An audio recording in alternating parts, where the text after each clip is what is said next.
Սիրելի հեռուստադիտողներ, «Գոյամարտ» հեռուստասերիալի իրադարձությունները շարունակում են զարգանալ ամենաանկանխատեսելի և ինտրիգային սցենարով։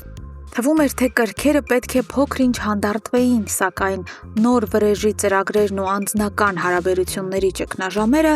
նոր պայթյուն են նախապատրաստում։ Այսօր մենք կքննարկենք այն թաքնված վտանգներն ու սպասվելիք բախումները, որոնք արմատապես կփոխեն մեր հերոսների ճակատագրերը։ Սկսենք Ավոյից, ում հոգում վրեժի կրակը ոչ միայն չի մարում, այլև ավելի է բորբոքվում։ Նա ոչ մի կերպ չի կարողանում մարսել այն փաստը, որ Հունանին հաջողվեց հետ վերադարձնել գողացված ողջ ունեցվածքը։ Ավոն, հասկանալով, որ միայնակ դժվար է պայքարել Հունանի դեմ, փորձում է իր կողմը գրավել հորն ու եղբոր-որդուն՝ Դավիթին։ Սակայն նրանք, զգուշանալով նոր արյունահեղությունից, մերժում են պատերազմ հայտարարելու նրա առաջարկը։ Սա Ավոյին չի կանգնեցնում։ Նա անցնում է նոր պլանի, որն ավելի նենգ է ու հաշվարկված։ Ավոն որոշում է հարվածել Հունանին ամենաթույլ և անսպասելի տեղից՝ նրա իսկ վստահված փաստաբանի միջոցով։ Փաստաբանին իր կողմը քաշելով, Ավոն նպատակ ունի ներսից քանդել ու թալանել Հունանին։ Սա իսկական տրոյական ձի է, որը կարող է վերջնականապես ծնկի բերել անխոցելի թվացող Մակոնցին։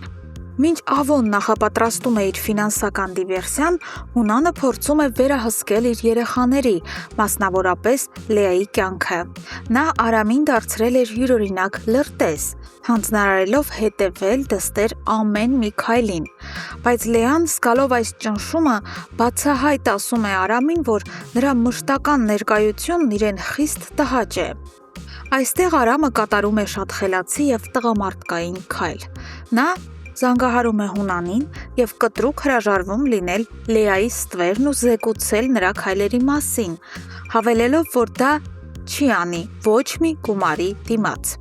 Հունանը, լսելով այս վճռական խոսքերը, հասկանում է մի շատ կարևոր բան։ Արամն իսկապես անտարբեր չէ Լեայի հանդեպ և ուզում է նրան գրավել որպես տղամարդ, այլ ոչ թե որպես հոր վարձ ու աշխատող։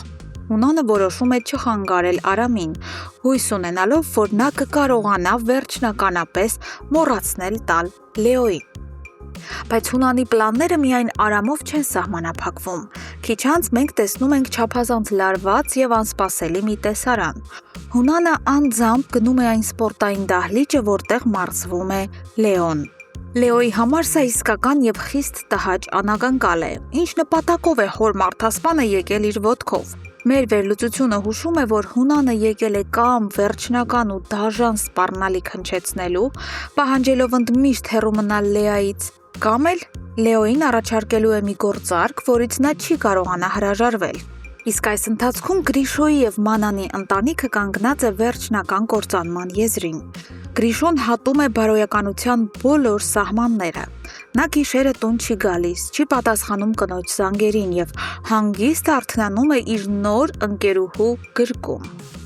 Ամենացնցողն այն է, որ նա այս ամենի մեջ ոչ մի արտառոց բան չի տեսնում և նույնիսկ զարմանում է Մանանի զայրույթից։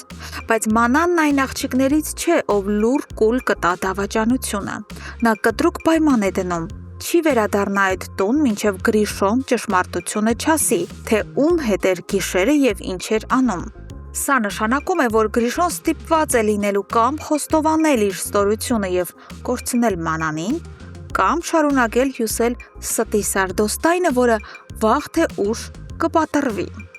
Սիրելի հեռուստադիտողներ, իրավիճակը գնալով ավելի է բարդանում։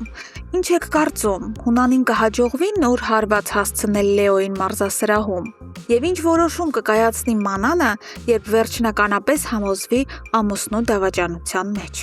Անպայման կիսվեք ձեր բարկացներով և կանխատեսումներով մեկնաբանություններում։ Մենք անհամբեր սպասում ենք ձեր յուրաքանչյուր կարծիքին։ Շնորհակալություն դիտելու համար։